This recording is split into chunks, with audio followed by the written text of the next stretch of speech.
Assalamualaikum warahmatullahi wabarakatuh. Waalaikumsalam warahmatullahi wabarakatuh. Innal hamdalillah nahmaduhu wa nasta'inuhu wa nastaghfiruh wa na'udzu billahi min shururi anfusina wa min sayyiati a'malina. Man yahdihillahu fala mudilla lahu wa man yudlilhu fala hadiya lahu. Asyhadu an la ilaha illallah wa asyhadu anna Muhammadar Rasulullah. Allahumma shalli ala Muhammad wa ala ali Muhammad. Ibu sekalian, jamaah mushola Nurul Hidayah yang semoga senantiasa dirahmati Allah Subhanahu wa taala. Alhamdulillah pada hari ini di bulan kedua dari bulan Februari ini kita kembali laksanakan pengajian rutin kita. Namun pada kesempatan kali ini kita tidak akan menyambung untuk membedah buku dari fikih seorang karyawan.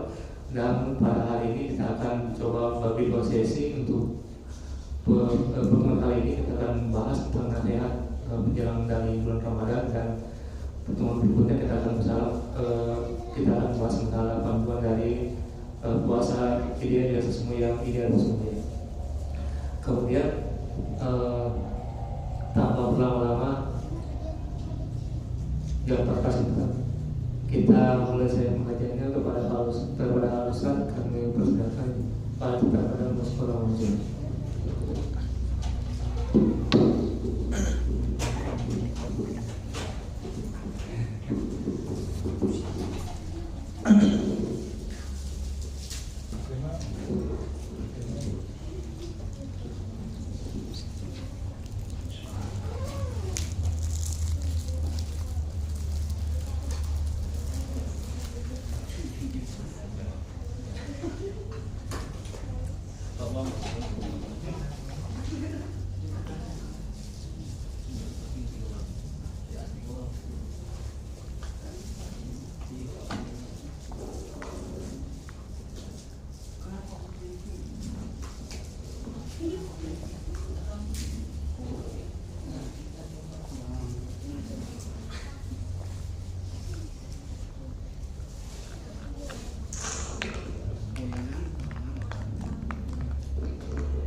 Assalamualaikum warahmatullahi wabarakatuh. Waalaikumsalam warahmatullahi wabarakatuh.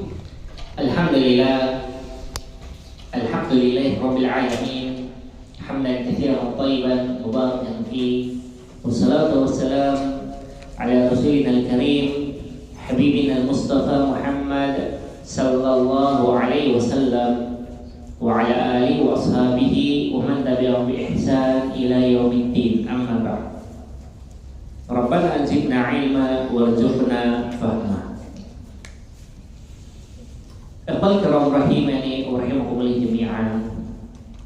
alhamdulillah, senantiasa kita bersyukur kepada Allah Subhanahu wa taala tanpa lelah, tanpa capek atas segala nikmat karunia yang Allah berikan, penjagaan Allah Subhanahu wa taala, perlindungannya, nikmat panca indera yang kita dapatkan, nikmat kesehatan, nikmat kehidupan yang kita gunakan untuk mencari nafkah, bekerja, berjumpa dengan kolega kita, berbagai macam nikmat lainnya.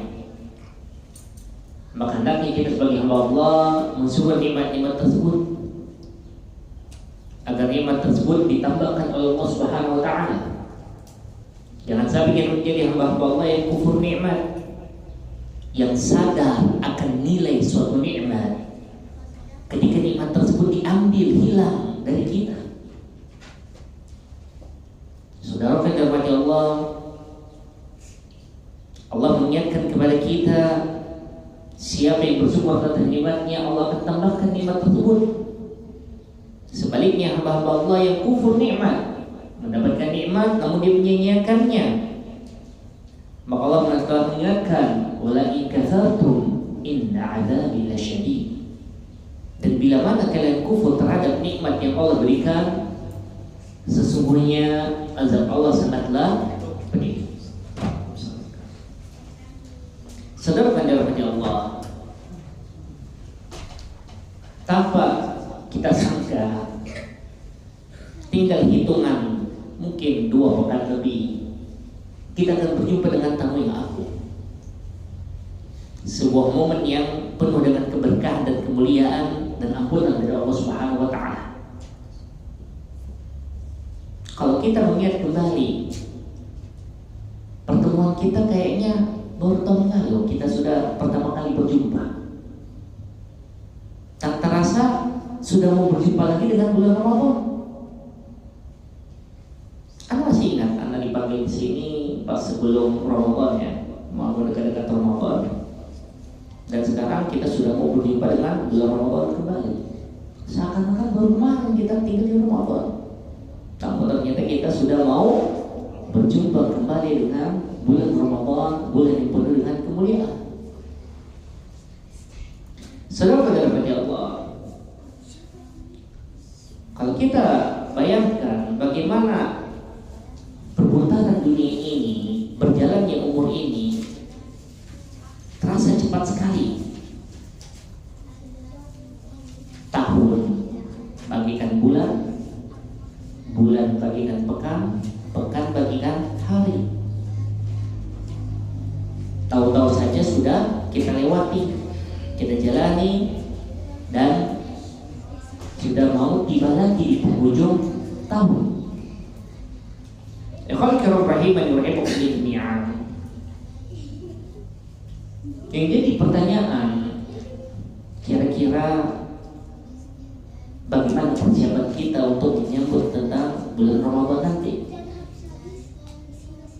Karena tahun lalu mungkin kita masih banyak yang lalai, masih banyak yang kita telah mempersiapkan rencana-rencana untuk bulan Ramadan, namun ternyata kita tidak maksimal untuk mendapatkan keberkahan di bulan Ramadan. Akankah nasib kita akan terulang kembali di tahun ini? Rencana cuma sekedar rencana, ataukah Allah beri kita hidayah, kita manfaatkan Ramadan nanti ini sebagai Ramadan yang penuh dengan keberkahan, ampunan dari Allah Subhanahu wa taala, yang bisa menyelamatkan kita dari siksa api neraka dan memasukkan kita ke dalam surga Allah Subhanahu wa taala. Saudara yang dirahmati Allah, mungkin tahun lalu kita waktu Ramadan masih bersama dengan orang-orang yang kita sayangi, orang-orang yang kita kenal. Namun yang namanya waktu pasti terus berjalan, tidak akan berhenti. Orang yang mungkin tidak berapa lama tidak masih berbicara dengan kita, bercanda dengan kita, ngobrol dengan kita, namun sekarang sudah terbaring di liang lahat. dan tidak akan bisa berjumpa lagi dengan bulan Ramadan. Bahkan kita pun tidak ada yang bisa menjamin kita akan berjumpa dengan bulan Ramadan.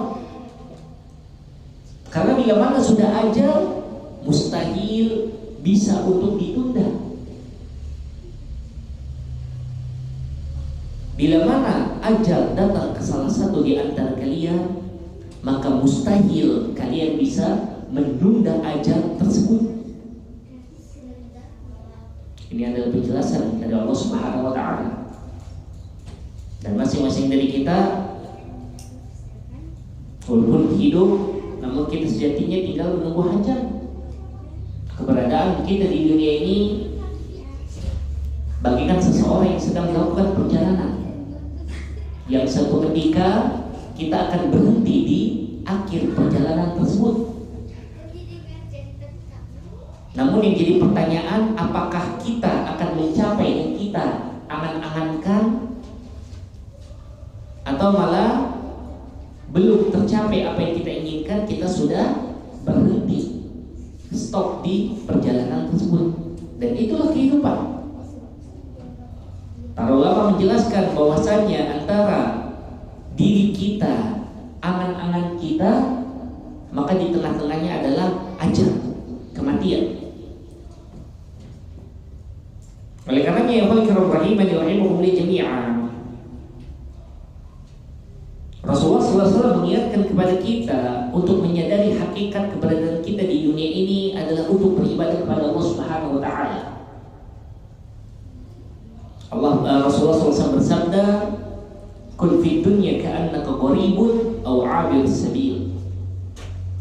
Jadilah kalian di dunia ini seperti orang yang asing atau seperti orang yang sedang berjalan. Asing di sini maksudnya jangan sampai kita merasa nyaman, tenang, happy di dunia ini, lupa bahwasanya dunia ini akan kita tinggalkan. Jangan dirahmati Allah. Antum harus pahamkan di pikiran kita ini, hati kita yang mudah lalai, mudah tertipu. Setinggi apapun pangkat yang kita dapatkan, sebanyak apapun harta yang kita miliki, saat kita wafat, ini semua akan diambil orang. Diambil orang. Kita bersusah payah berjuang penuh dengan darah keringat kita untuk mengejar karir kita, mengumpul harta kita, sampai lupa ibadah yang ujung-ujungnya pas kita wafat tidak ikut itu karir, tidak ikut itu harta. Paling pol cuma sampai di kuburan doang. Itu anak buah, itu harta-harta cuma sampai di kuburan. Sedangkan yang ikut kita ke liang lahat itu amal ibadah kita yang ternyata selama hidup kita ini kita abaikan. Kita jadikan anak tiri. Kita lupakan mengejar perkara-perkara yang fana, perkara yang akan hilang, lalai dari perkara yang pasti, yaitu ibadah. Ikhwan kiram rahimani rahimakumullah jami'an. Bahkan saat kita hidup di dunia ini, kita sudah pilih pasangan yang gagahnya luar biasa, cantiknya masya Allah. Ujung-ujungnya kalau kita wafat, dia jadi pasangan orang lain, meninggalkan kita. Bahkan akan tiba masanya dia akan lupa dengan kita. Maka itulah dunia. Itulah dunia hakikatnya. Oleh karenanya ya Allah kiram rahimani rahimakumullah jami'an, maka selalu tanamkan di dalam hati kita ini, ketika kita mau beribadah, jadikan ibadah kita bagaimana kalau saya besok tidak bisa ibadah. Ini hari terakhir saya beribadah kepada Allah Subhanahu wa taala. Ini hari terakhir saya bisa minta ampun kepada Allah. Ini hari terakhir saya bisa sholat, saya bisa baca Al-Quran. Tanpa menunggu hari esok. Jemaah-jemaah Allah, ketahuilah masa lampau itu pelajaran bagi kita. Sedangkan kita hidup di masa kini. Dan yang masa depan, masa esok hari itu perkara gaib, angan-angan. Kita tidak tahu apakah kita bisa mencapainya apa tidak. Tidak usah besoknya, malam ini aja kita tidur, belum tentu kita bisa bangun lagi, saudaraku. Walaupun kita sehat walafiat, sudah banyak kejadiannya orang sehat walafiat, tidak ada terdeteksi penyakit macam-macam dan sebagainya. Tahu-tahu sudah ada berita innalillahi wa inna ilaihi raji'un. Dikabarkan kepada kita beliau telah wafat. Dan ini kasus kalau kita mau buka mata telinga kita banyak kita dapatkan, saudaraku. Oleh karenanya jamaah dirahmati Allah, mari kita jadikan renungan ini untuk memperkuat semangat kita dalam menyambut bulan Ramadan yang tinggal hitungan hari, sebuah bulan yang penuh dengan kemuliaan, bulan yang penuh dengan rahmat Allah Subhanahu wa taala. Saudara dirahmati Allah, Rasulullah sallallahu alaihi wasallam cuma bisa merasakan Ramadan itu 9 kali saja. Rasulullah SAW cuma bisa merasakan Ramadan 9 kali saja. Sedangkan kita, walhamdulillah, yang kita Islam dari kecil, kita merasakan Ramadan, Masya Allah, yang umurnya 20 sudah 20 kali Ramadan, yang umurnya 30 sudah 30 kali Ramadan. Betapa banyak bulan Ramadan yang telah kita nikmati. Sedangkan Rasulullah SAW cuma bisa menikmatinya 9 kali saja. Namun Rasulullah SAW berusaha maksimal memanfaatkan Ramadannya sebaik mungkin untuk mengejar ridha Allah Subhanahu wa taala. Ini Rasulullah SAW. Jamaah dirahmati Allah, ketahuilah, kita sering mendengar firman Allah Subhanahu wa taala, ya ayyuhalladzina amanu kutiba alaikumus shiyamu kama kutiba alal ladzina min qablikum la'allakum tattaqun. Surah Al-Baqarah 143. Ini ayat masyhur, kita sering dengar, yang artinya wahai orang beriman, diwajibkan atas kalian puasa sebagaimana diwajibkan terhadap umat-umat terdahulu agar kalian bertakwa. Ayat ini turun di bulan Sya'ban seperti bulan ini, sekarang di bulan Sya'ban pada tahun kedua Hijriah. Apakah Anda tahu tahun kedua Hijriah ada peristiwa apa dalam sejarah umat Islam? Peristiwa besar yang dikenal dengan nama Yaumul Furqan, yaitu hari di mana Allah Subhanahu wa taala menampakkan mana yang hak dan mana yang batil. Yaitu hari di mana Rasulullah SAW terus-menerus berdoa meminta kepada Allah Subhanahu wa taala, ya Allah, bila mana pada hari ini hambamu wafat, hambamu kalah, maka tidak akan ada lagi yang menyembahmu di muka bumi ini. Di mana pada tahun kedua Hijriah terjadi sebuah perang besar pertama umat Islam, yaitu perang Badar. Dan kejadian perang Badar, jamaah dirahmati Allah, sebulan setelah turunnya firman Allah tersebut, yaitu terjadi di bulan Ramadan. Jadi Ramadan pertamanya umat Islam terjadi saat perang Badar.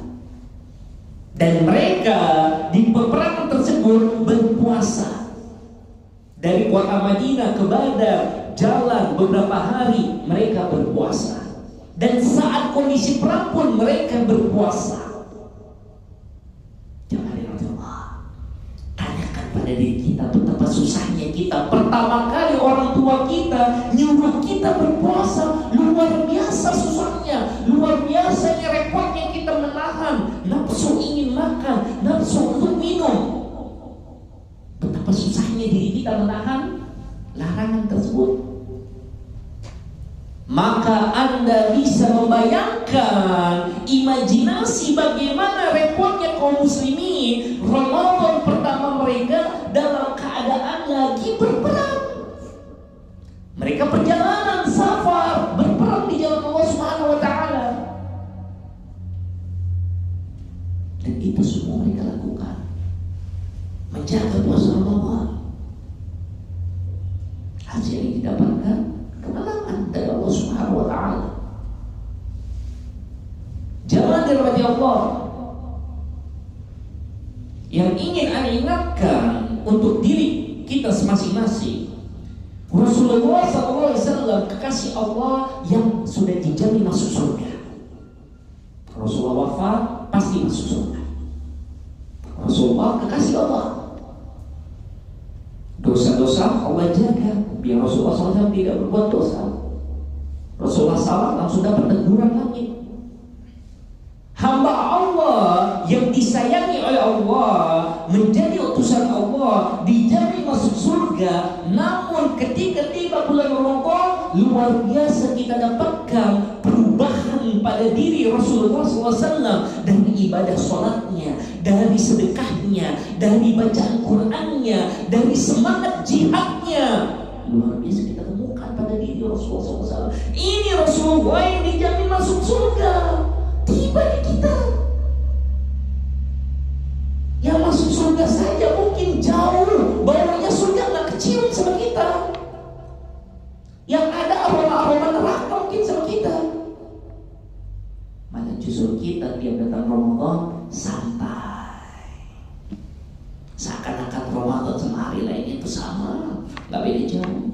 Jadi rencana Ramadan gimana? Biasa nongkrong paling, biasa sampai kerja, biasa sampai begini begitu.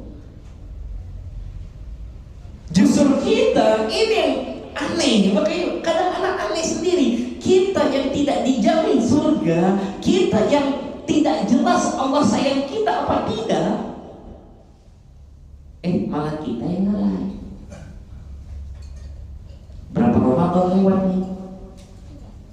Kira-kira Al-Quran kita sudah khatam berapa kali nih? Ustaz, alhamdulillah anak sudah pernah khatam. Umur anak sudah 40-an, anak sudah khatam 1 kali Ustaz. Alhamdulillah. Ya akhi, inna lillah akhi. Salah ucap Anda. Bukan alhamdulillah, inna lillah. Musibah itu kalau Anda seumur hidup Anda cuma bisa khatam sekali. Musibah. Berarti ketahuan kalau Anda lalai dalam baca Al-Quran. Padahal Rasulullah SAW setiap Ramadan itu malaikat Jibril mengajarkan Rasulullah SAW Al-Quran. Rasulullah SAW setiap bulan Ramadan setoran hafalan Al-Quran kepada malaikat Jibril. Ini Rasulullah SAW, kekasih Allah, utusan Allah, masih baca Al-Quran, masih setoran Al-Quran. Lah kita alif bata saja masih patah-patah, bulan Ramadan masih malas juga baca Al-Quran. Kita ini mau apa? Antum pikir masuk ke dalam kuburan nanti pas ditanya sama malaikat Jibril pakai bahasa Inggris? Kagak jemaah. Kita akan ditanya, Man Rabbuka, siapa Tuhan? Bahasa Arab. Man Nabiyyu, siapa Nabi? Mahdinu, apa agama? Ini pertanyaan dalam bahasa Arab. Lah, sedangkan kita al-batas ini masih patah-patah. Malu, gengsi untuk belajar Al-Quran, merasa sudah tua, sudah berumur. Jangan, emang gengsi bisa menyelamatkan kita dari siksa api neraka? Dengan gengsi apakah Anda akan selamat dari siksaan malaikat neraka? Jangan, ya Allah. Selalu ingat bahwasanya orang-orang saleh sangat-sangat berharap untuk berjumpa dengan bulan Ramadan. salafun ummah, salafus saleh, orang-orang saleh terdahulu, 6 bulan sebelum datangnya Ramadan, mereka menangis, berdoa, meminta kepada Allah Subhanahu wa taala, Allahumma balighna Ramadan, Allahumma balighna Ramadan, Allahumma balighna Ramadan. Ya Allah, pertemukan kami dengan bulan Ramadan, perjumpakan kami dengan bulan Ramadan. Karena mereka tahu betapa banyaknya keberkahan, rahmat Allah, ampunannya yang ada di bulan Ramadan.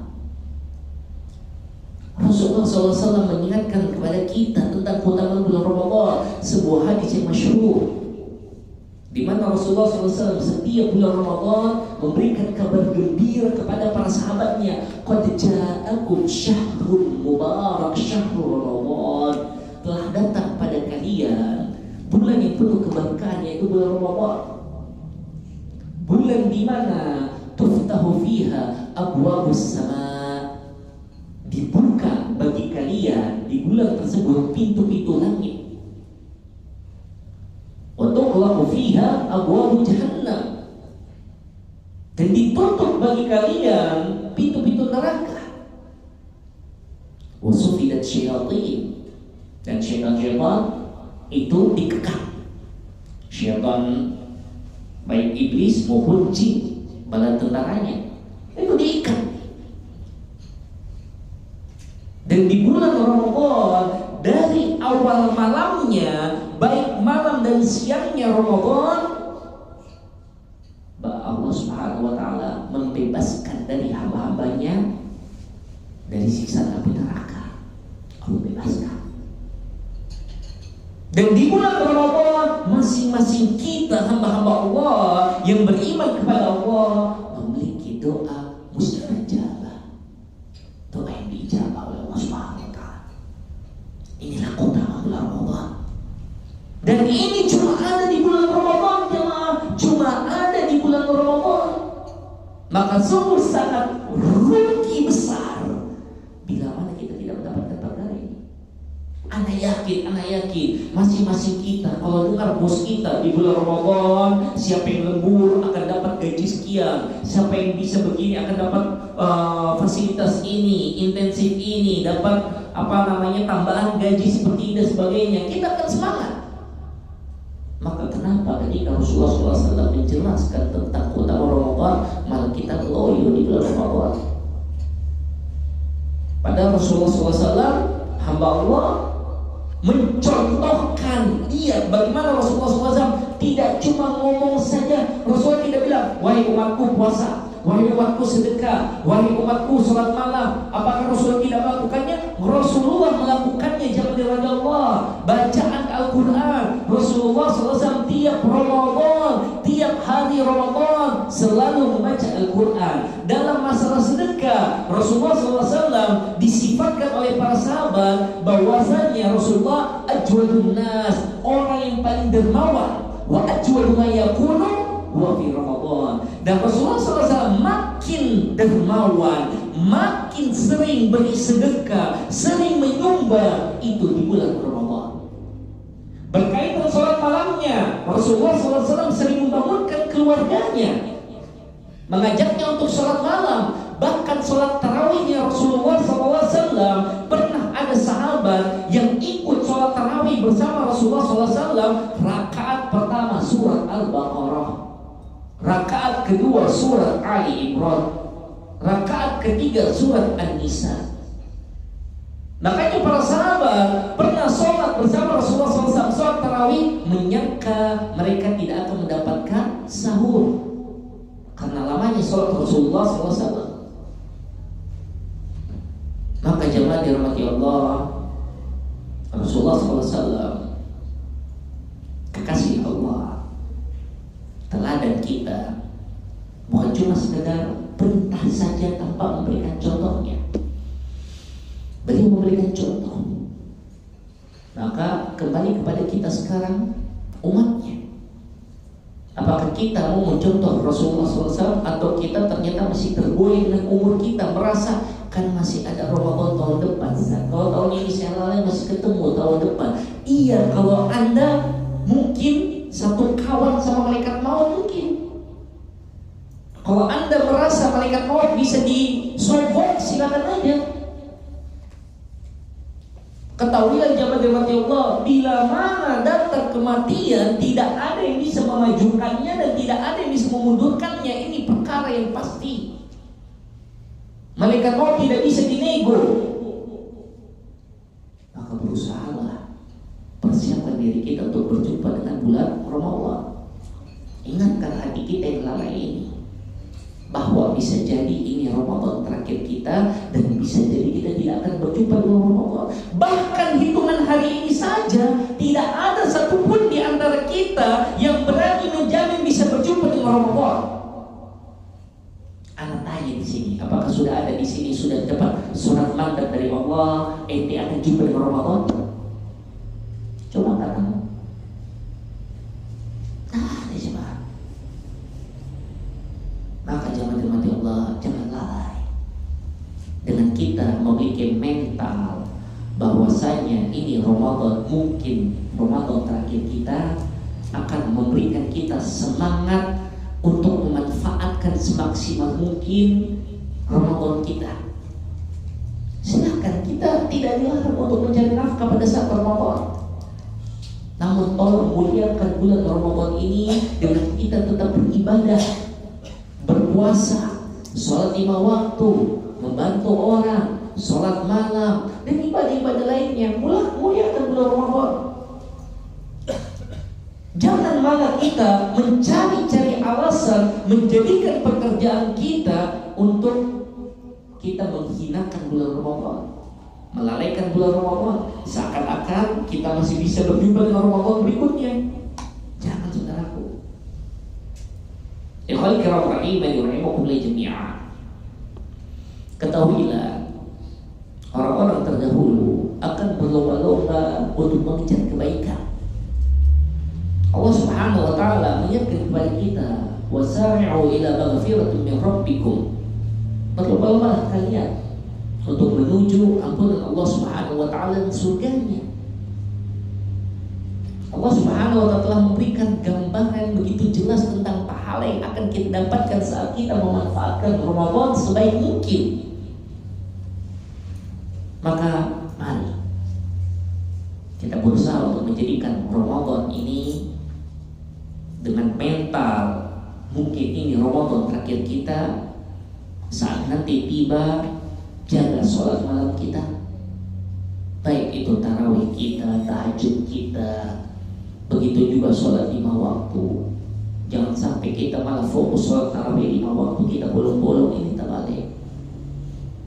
Begitupun masalah sedekah kita, bila mana kita saat ini jarang sedekah, saat Ramadan rutinkan sedekah. Yang mungkin di hari-hari ini sedekahnya dikit, di bulan Ramadan perbanyak sedekahnya. Begitupun doa kita kepada Allah Subhanahu wa taala, perbanyak minta kepada Allah Subhanahu wa taala. Selama bulan Ramadan kita yang berpuasa diijabah doanya. Bisa jadi karir kita masih belum naik-naik, harta kita tidak terkumpul karena mungkin kita tidak minta sama Allah. Maka minta kepada Allah Subhanahu wa taala, berdoa. Begitu juga bacaan Al-Quran kita. Yang sekarang malas-malas, mari latih bacaan Al-Quran kita. Selembar, 2 lembar, 3 lembar. Usahakan, syukur-syukur nanti Ramadan bisa kita khatamkan berjuz-juz, alhamdulillah. Dan ibadah-ibadah lainnya jamaah dirahmati Allah, mari kita jaga ibadah kita di bulan Ramadan dengan niat mungkin ini Ramadan terakhir kita. Jamaah dirahmati Allah, ana cukupkan sampai sini untuk nasihatnya. Ana buka, mungkin ada yang mau tanya jawab. Semoga Allah Subhanahu wa taala mengampuni dosa-dosa kita semua, menerima amalan ibadah kita semua, menjadikan kita hamba-hamba Allah yang dirahmati, diampuni oleh Allah Subhanahu wa taala, dan semoga Allah Subhanahu wa taala memberikan kita rezeki untuk berjumpa dengan bulan Ramadan. Ya Allah, ya Rahman, ya Rahim. Rabbana zalamna anfusana wa illam taghfir lana wa tarhamna lanakunanna minal khasirin. Rabbana ighfir lana wa liwalidayna warhamhuma kama rabbayani shighara. Rabbana la tuzigh qulubana ba'da idh hadaytana wa hab lana min ladunka rahmah.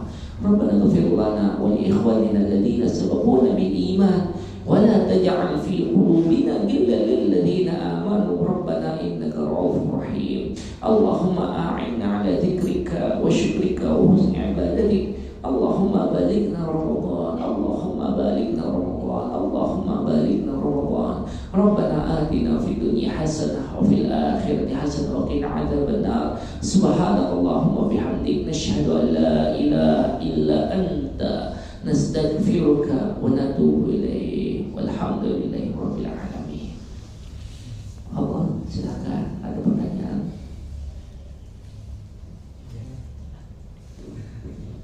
Sambil santai aja ya.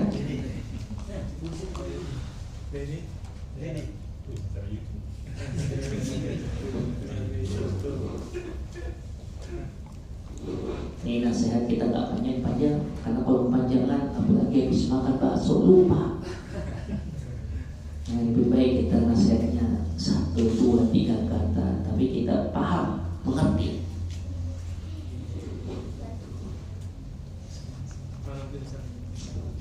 Biasanya kalau di Kendari itu menjelang Ramadan itu kuburan ramai biasanya.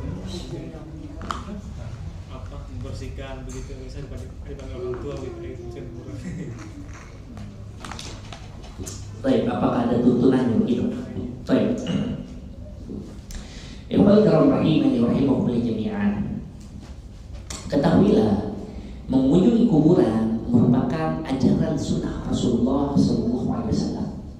Rasulullah SAW memerintahkan kita untuk mengunjungi kuburan. Memang dahulu pernah dilarang, kemudian diperintahkan kembali oleh Rasulullah SAW. Untuk apa? Biar kita bisa mengambil pelajaran, ibrah dari kunjungan tersebut.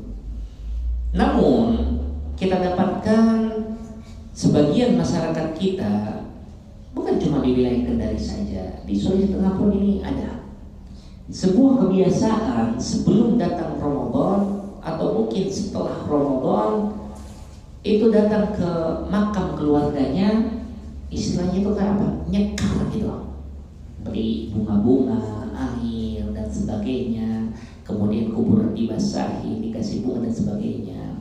Ketahuilah jamaah-jamaah Allah, mengunjungi kuburan sunnah, perintah Rasulullah SAW dan ada pahalanya. Oke, sampai sini kita paham. Namun ketika mengunjungi kuburan dikhususkan waktunya, diyakini bahwa mengunjungi kuburan sebelum Ramadan atau setelah Ramadan ada keutamaannya, maka ini masuk dalam perkara baru dalam agama, perkara yang dilarang oleh baginda Rasulullah SAW. Apalagi sampai bawa bunga, air, kemudian sampai di situ ada ritual-ritual A, B, C, D-nya dan sebagainya. Maka ini perkara-perkara yang tidak diajarkan oleh baginda Rasulullah SAW. Ustaz, terus bagaimana sunnah Nabi dalam mengunjungi kuburan? Silakan kunjungi kapanpun, bahkan tiap hari kita kunjungi silakan. Namun jangan ditentukan waktunya. Oh, kita kunjungi tanggal sekian atau hari ini karena ada keberkahan di hari ini. Nah, ini yang bermasalah. Begitupun ritualnya, apa yang kita lakukan di kuburan? Kita mendoakan dengan doa yang diajarkan oleh baginda Rasulullah SAW. Assalamualaikum ya ahlad diyar minal mu'minin wal muslimin wa inna insyaallah lalahiqun nas'alullah lana walakum al-afiyah. Ini sudah doanya, selesai kita pergi. Bukan kita sampai di sana duduk baca Al-Quran, zikir yang entah zikirnya maksudnya kemana. Kemudian juga terkadang, dan bahkan ini sering Anda dapatkan, bawa bekal makanan, habis itu makan-makan di samping kuburan. Jangan demikian, kuburan untuk ambil kita ibrah pelajaran. Anda makan-makan di situ, apakah ingat kematian? Oh, enggak, anak kalau ingat kematian makin lapar, San. Enggak kan? Jadi tolong, jangan kita membuat perkara-perkara yang tidak dilakukan oleh baginda Rasulullah SAW. Jangan dirahmati Allah. Anda mau harap pahala? Kalau mau mengharapkan pahala dari Allah, maka beramallah sebagaimana amalan yang Allah harapkan. Bagaimana kita tahu amalan tersebut Allah inginkan, Allah syariatkan, Allah tuntut, Allah perintahkan, yaitu amalan sesuai dengan ajaran Rasulullah Sallallahu Alaihi Wasallam. Inilah amalan yang diinginkan oleh Allah Subhanahu Wa Taala, sesuai dengan perintahnya, sesuai aturannya, bukan amalan-amalan seenaknya kepala kita. Menurut saya, menurut hati saya ini baik, bukan seperti ini, tetapi sesuai dengan ajaran Rasulullah Sallallahu Alaihi Wasallam. Maka jemaah dirahmati Allah, mengkhususkan kunjungan ke kuburan sebelum Ramadan atau setelah Ramadan tidak ada tuntunannya dari Rasulullah Sallallahu Alaihi Wasallam. Maka ini perkara baru dalam agama, dan amalannya bukan mendapatkan pahala, malah mendapatkan teguran dari Allah dan Rasulnya Sallallahu Alaihi Wasallam. Bahaya. Dan amalan tersebut ditolak oleh Allah Subhanahu Wa Taala, tidak ada pahalanya. Maka hati-hatilah dalam melakukan perkara-perkara baru dalam agama.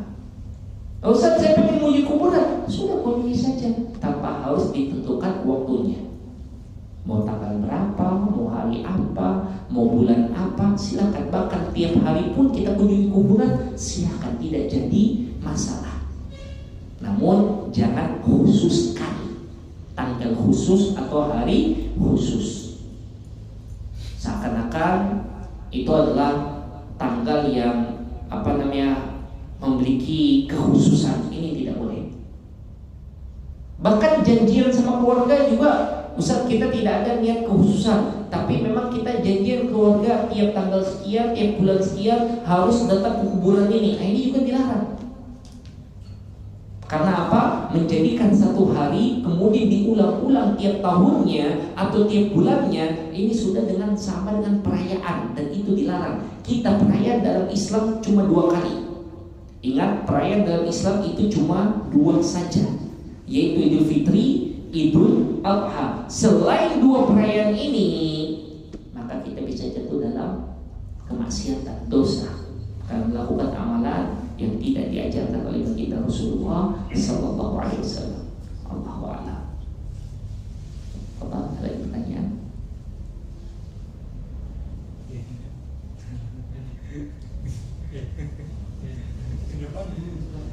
Ustaz, Iya.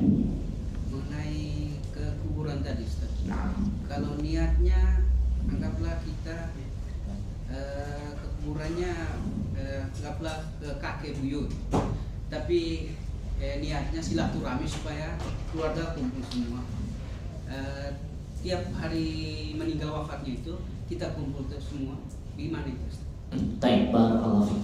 Ikhwan fillah rahimani wa rahimakumullah jami'an. Tentunya namanya sayang pada keluarga ini perkara yang manusiawi.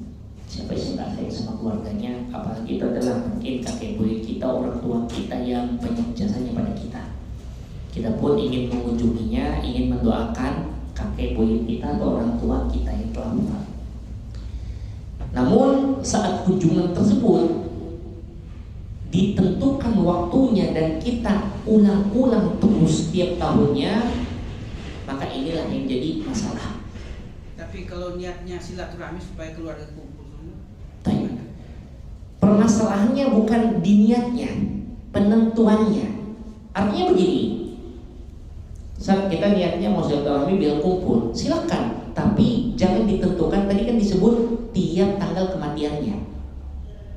Jadi kalau seandainya anggaplah bulan wafatnya mungkin sekarang bulan apa ini?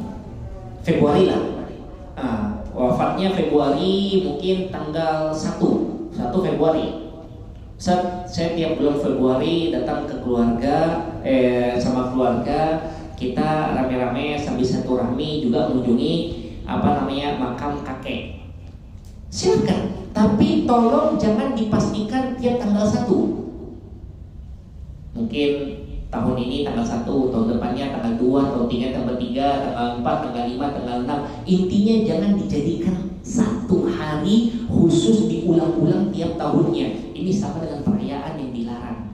Bahkan jangankan mengunjungi kayak kita,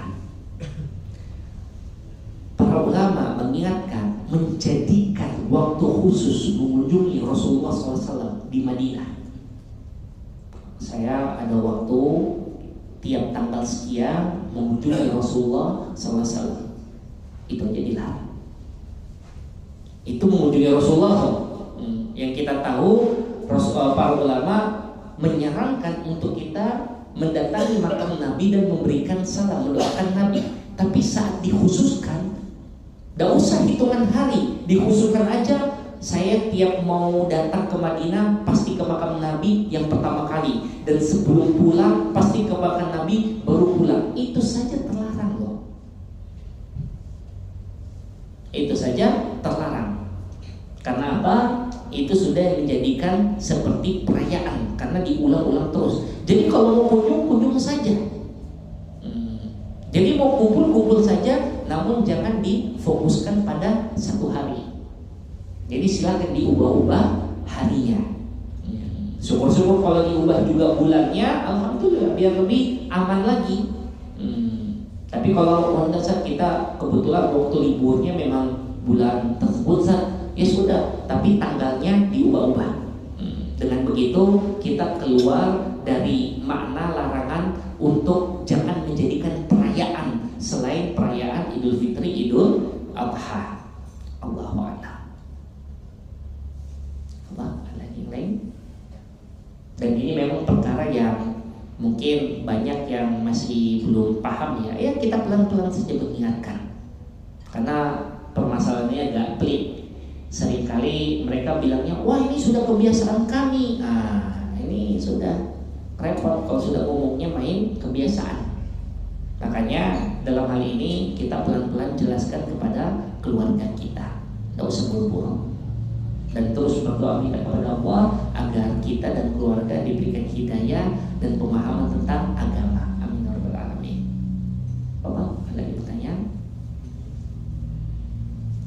Ya. Ustaz, kan sholat tahajud, sholat malam ini utamanya sangat besar. Tapi susahnya juga sangat besar. Apa kiat-kiat khusus untuk itu bisa supaya dengan sholat malam? Baik, barakallahu fiik.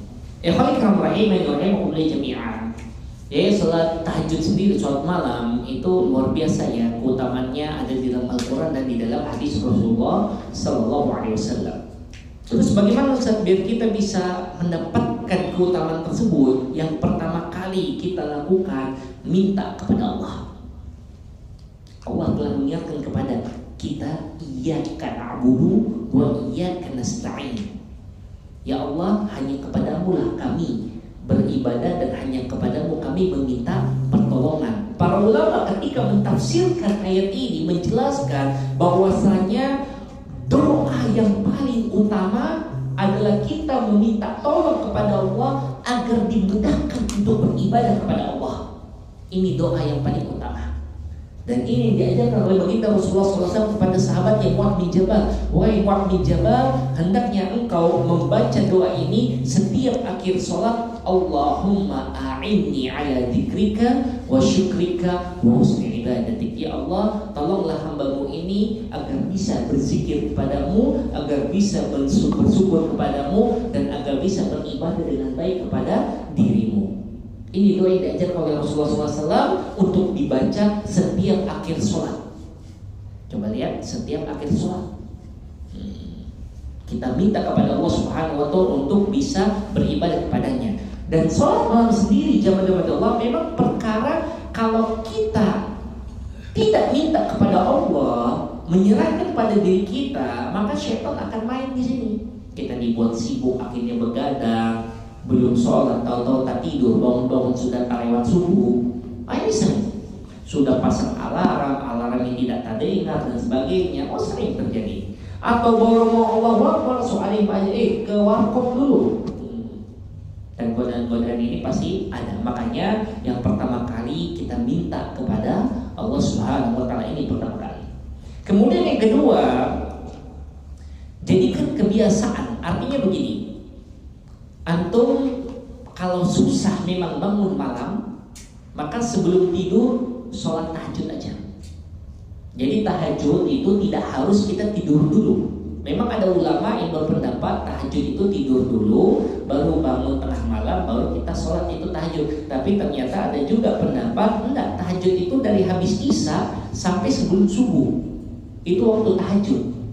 Jadi kalau kita susah bangun malam, hendaknya kita tahajud aja habis isya. Jadi kalau sudah tidur, bisa bangun alhamdulillah, kita sholat lagi tahajud. Bila tidak, ya sudah, kita sudah sholat tahajud di awal waktu. Jadi tidak mengapa. Nah, jadi kan itu kebiasaan, dengan harapan semoga nanti kita bisa Allah mudahkan untuk bangun di tengah malam. Dan yang ketiga tentunya jaga istirahat kita. Nah ini mau bagaimana mau tahajud kalau hobi begadang? Sudah dibilang kan, kita sudah tahu semua. Begadang ya jangan begadang ya. Yang begadang nggak jelas maknanya sudah, lebih baik kita jangan begadang. Rasulullah SAW habis isya itu langsung tidur. Kita ini memang banyak lalai dari ajaran Rasulullah SAW. Habis isya justru banyak godaannya, nontonlah, nongkronglah atau apa. Aslinya habis isya kita langsung tidur istirahat. Dan subhanallah ya, kita lihat kehidupan Rasulullah SAW penuh dengan pelajaran, penuh dengan hikmah. Muncul penelitian sekarang, ternyata tidur habis isya efeknya untuk kesehatan itu luar biasa. Tubuh kita yang rusak sel-selnya itu akan diperbaiki bila mana kita habis isya langsung tidur. Dan jam-jam habis isya sampai tengah malam itu adalah jam-jam tubuh ini beroperasi untuk mengembalikan kekuatan tubuh kita kembali. Makanya antum dapatkan orang yang habis isya langsung tidur tidak ngapa-ngapain, itu dia pagi harinya akan segar bugar. Antum bisa buktikan. Berbeda dengan yang tidurnya agak tengah malam. Memang dia tidur, tapi pas bangun pagi itu kayaknya wah kepala ini masih pusing, sakit kepala. Itu bangun subuh, apalagi kalau lewat subuhnya lebih kacau lagi loh. Karena apa? Ada penelitian itu tubuh kalau sudah lewat jam 12 malam atau lewat jam 1 malam, maka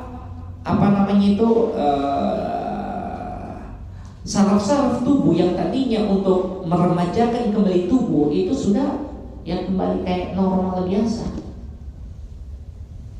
Makanya tidur yang terbaik itu habis sholat isya.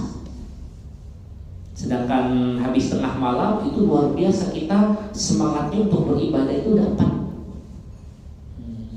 Anda bisa rasakan, dan ini penelitian yang baru ditahu sekarang. Pada Rasulullah SAW dan para sahabatnya sudah melakukannya dari 1400 tahun yang lalu. Makanya Rasulullah SAW sehat, tubuhnya kuat, tubuhnya segar, tidak ada kegemukan. Kemudian juga masya Allah berhubungan dengan yang lain kuat, jihad fisabilillah tubuhnya kuat juga. Coba kita lihat, itulah Rasulullah SAW. Namun kita yang hobi begadang, coba lihat, kita gampang loyo. Sama istri juga loyo, sama keluarga loyo, kawan loyo. Diajak jihad lebih mundur lagi kan. Jadi jemaah Allah, coba lakukan apa yang dilakukan Rasulullah SAW. Habis isya kalau nggak ada apa-apa langsung kita istirahat. Insya Allah kita akan merasakan kesegaran. Tengah malam kita akan bangun dan bisa munajat kepada Allah Subhanahu wa Ta'ala. Allah a'lam. Ada lagi? Jimmy yang fokus data Jimmy.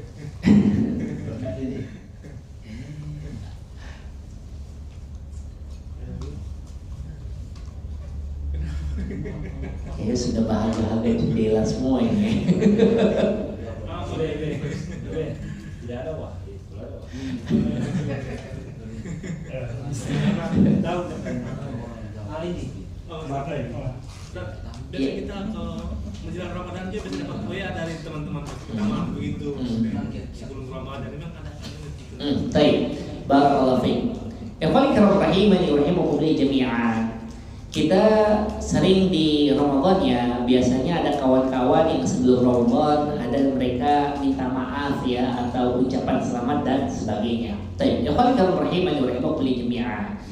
Sebenarnya kalau untuk ucapan selamat memberikan kabar gembira bahwa saya bentar lagi Ramadan, maka ini sudah dilakukan oleh para salaful ummah terdahulu. Jadi orang-orang saleh terdahulu mereka itu sering ya untuk ayo alhamdulillah bentar lagi nih mau Ramadan nih.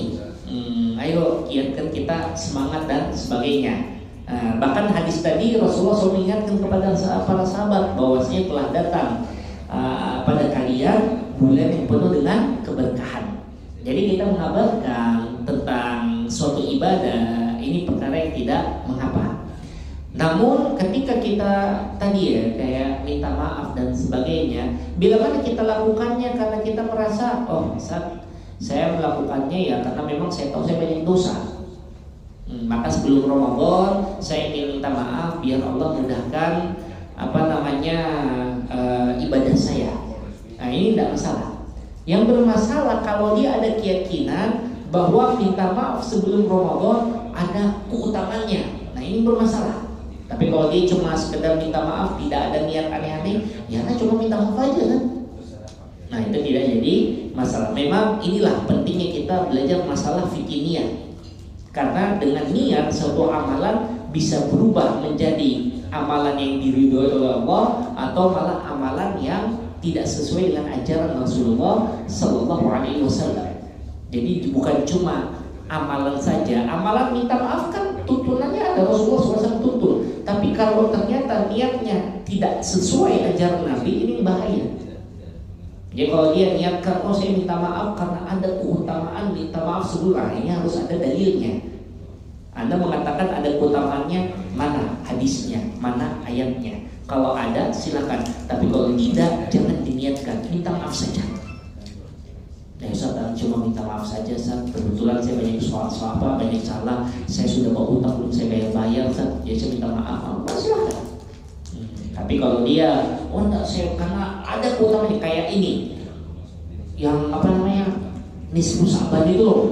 Kan ada yang bilang barang siapa yang beribadah di nisfu Sa'ban atau ngapain di pertengahan malam bulan Sya'ban maka dosa-dosanya diampuni sebagainya. Ini banyak nyebar nih. Dan itu hadisnya palsu. Kayak kalau mau ibadah aja, nggak usah dikhususkan. Allahu a'lam. Apa? Ada lagi?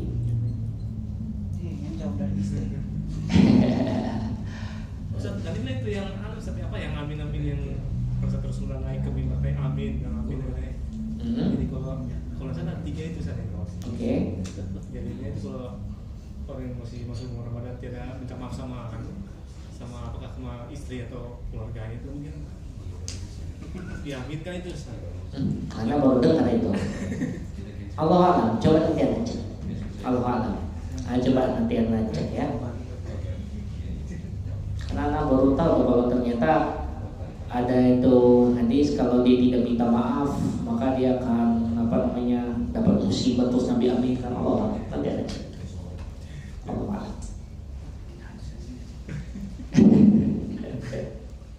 Ada lagi? Hukumnya 6 bulan jauh dari istri.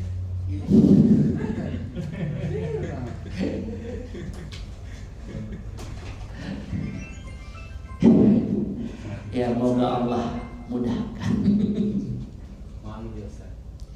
Iya kasihan loh orang-orang LDR, kasihan. Jauh dari istri 6 bulan. Ya Allah, kasihan. Lama 3 bulan, 9 bulan. Habis itu tidak punya meto juga di sini. Sabar. Justru dengan begitu puasa Ramadan nih, mumpung puasa Ramadan nih, tahan diri nih.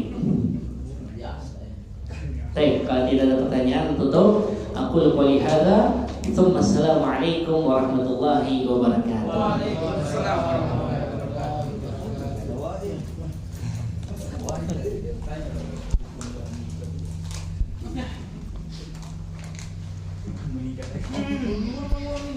Ini yang saya dapat yang tadi. Bertanya gue nih. Sama. Bertanya.